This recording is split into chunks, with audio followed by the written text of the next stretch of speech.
Olá, meu nome é Guilherme Cortes, sou médico infectologista. Obrigado pelo convite para essa entrevista para a TV Câmara. Sobre a situação atual de Juiz de Fora, a gente está no dia 13 de abril, apesar dos dados confirmados versus suspeitos, sempre tem essa discussão de casos. O caso que foi notificado hoje foi de uma investigação iniciada há semanas atrás. Então, isso sempre traz um problema, uma confusão. Certamente, entendendo as dificuldades de testagem, tanto pela característica do teste, a performance do teste, quanto pela logística e disponibilidade do teste na nossa cidade, no nosso país, a bem da verdade, né, certamente o nosso olhar para ter uma noção melhor do que está acontecendo agora na nossa cidade seria olhar as notificações de síndrome respiratória aguda grave. Então são notificações compulsórias, sindromicamente a gente tem como detectar isso e aí dá uma ideia, um termômetro melhor do que está acontecendo. Pois bem, em relação a isso, né, a impressão é que houve uma diminuição desses casos. Casos suspeitos, a nossa impressão é que houve uma segurada na aceleração da onda por conta das medidas de isolamento social implementadas nas últimas semanas. O que a gente fez há 2 semanas é o que acontece agora, o resultado. Então, esse aumento do movimento na cidade que a gente está vendo nos últimos dias vai levar a um aumento do número de casos de Covid, né, nos próximos 10 dias, 2 semanas. Então não é uma ação-reação tão imediata. Tem esse tempo para o vírus começar a adoecer as pessoas. Um dado confortável em relação a isso é que, por enquanto, por a gente ainda não ter tido essa aceleração da curva, porque a gente está conseguindo conter a aceleração da curva, não houve ainda uma demanda acentuada para o nosso serviço de saúde. Então a gente está conseguindo cuidar dos casos que estão surgindo porque essa demanda ainda não foi extrapolada.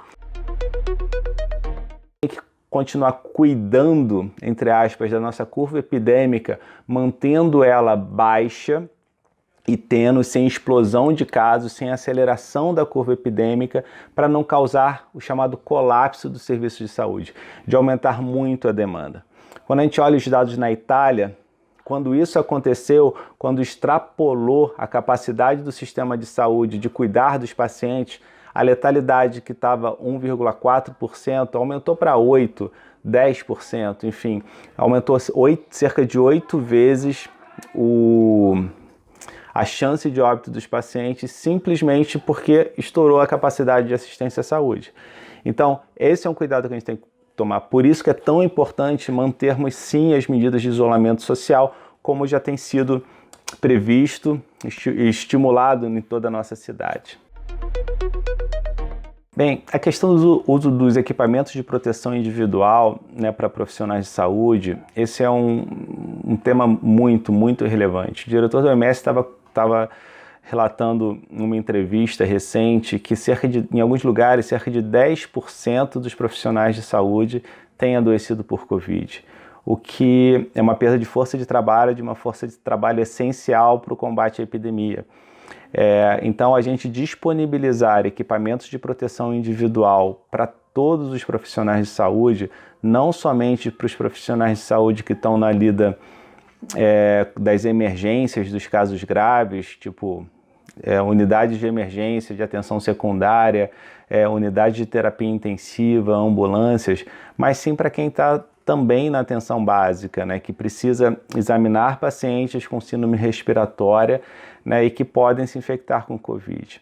Que equipamento de proteção individual é isso? Para começar, é a máscara, o respirador tipo N95, PFF2 ou algum equivalente da N95 do PFF2, que tem aqueles formatos de máscara de Anastácia, que a gente diz, redondinho, ou bico de pato.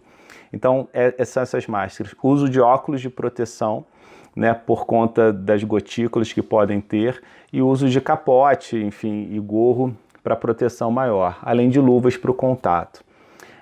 De preferência ambientes com maior biossegurança, mais ventilados, enfim, coisas estruturais que a gente não conseguiria mudar. e disponibilização de álcool em gel, além de pias, enfim, para a gente poder higienizar as mãos adequadamente.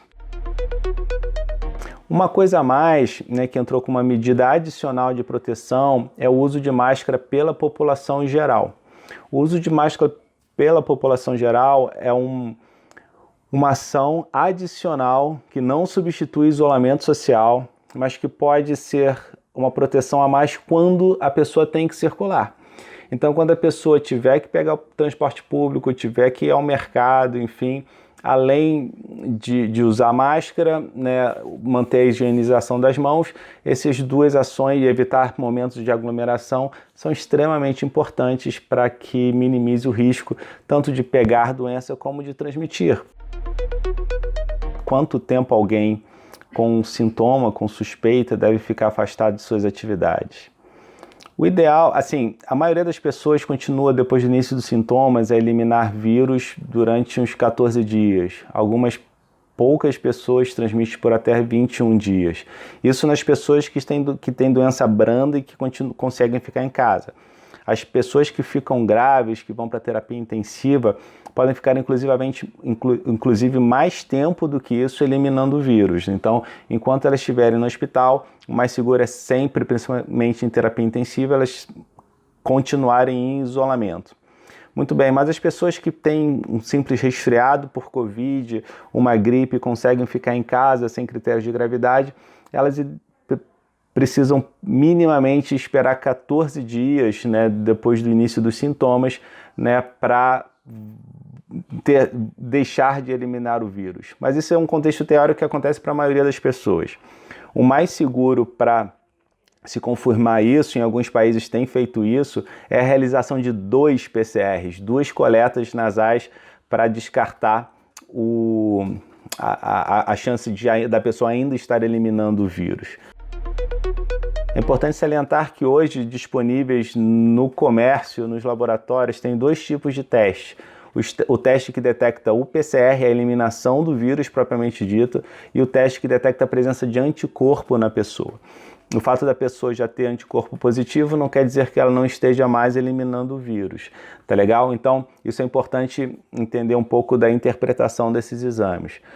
Por regra, esses exames estão de difícil acesso, né? Então, na rede privada são caros, os planos de saúde, por regra, não têm cobertura pelos planos de saúde, e pelo sistema público, poucos casos podem ser testados, só os casos mais graves, normalmente os que fazem a tal da síndrome respiratória aguda grave, e que ainda vai para Belo Horizonte e depois retorna esse resultado, que demora um tempo para esse resultado. Sem dúvida nenhuma, é uma questão para o Brasil resolver. Não é uma particularidade de Juiz de Fora, nem do estado de Minas, mas que o país tem que resolver, que é facilitar essa testagem, né? De alguma forma acelerar, a potencializar a realização da testagem. Sem dúvida nenhuma, a testagem é tida como uma das estratégias extremamente importantes, fundamentais para o controle da epidemia. Se a gente não faz teste, a gente não sabe quem está doente, a gente não consegue isolar adequadamente as pessoas, não consegue prevenir mais pessoas de ficarem doentes. Então, sem uma estrutura para vigilância epidemiológica, de fato, vai ser muito mais difícil a gente conter essa epidemia.